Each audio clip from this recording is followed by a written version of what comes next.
मुलांना आपण ORS कधी-कधी द्यायचा आहे. ज्या वेळी बाळ जास्त लूज मोशन करेल किंवा जुलाब करेल, त्यानंतरनं उलटी करेल, त्यानंतर तापामध्ये जास्त डिहायड्रेशन झालं असेल, त्यावेळी आपण ORS हे द्यायचं आहे. तर ORS कुठलं द्यायचं आहे? जे WHOने रिकमेंडेशन केलं आहे, ते ORS आपण बाळाला द्यायचं आहे. तर त्याच्यात एक दुसरी फॉर्म्युला बनवला आहे, दुसरी कंपनीनं इलेक्ट्रॉल बोलतात.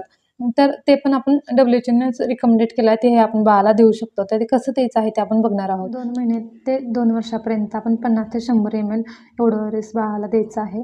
त्यानंतरनं 2 वर्ष ते 10 वर्षापर्यंत आपण 100 ml ते 200 ml आपल्याला या क्वांटिटीमध्ये बाळाला ORS हे द्यायचं आहे. आणि 2 पॅकेटमध्ये कन्व्हर्ट केलेलं आहे ORS. एक छोटं पॅकेट आहे जे 4.9 ग्रॅम आहे. दुसरं जे आहे ते 22 ग्रॅम आहे.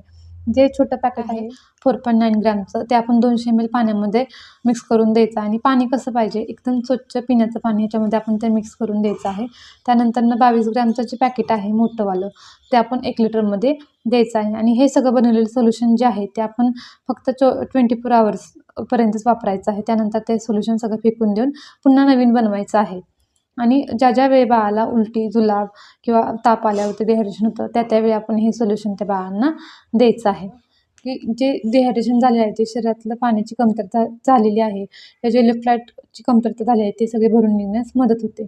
चलो बाय बाय. व्हिडिओ आवडल्यास नक्की लाईक करा, शेअर करा, कमेंट करा आणि सबस्क्राईब करा.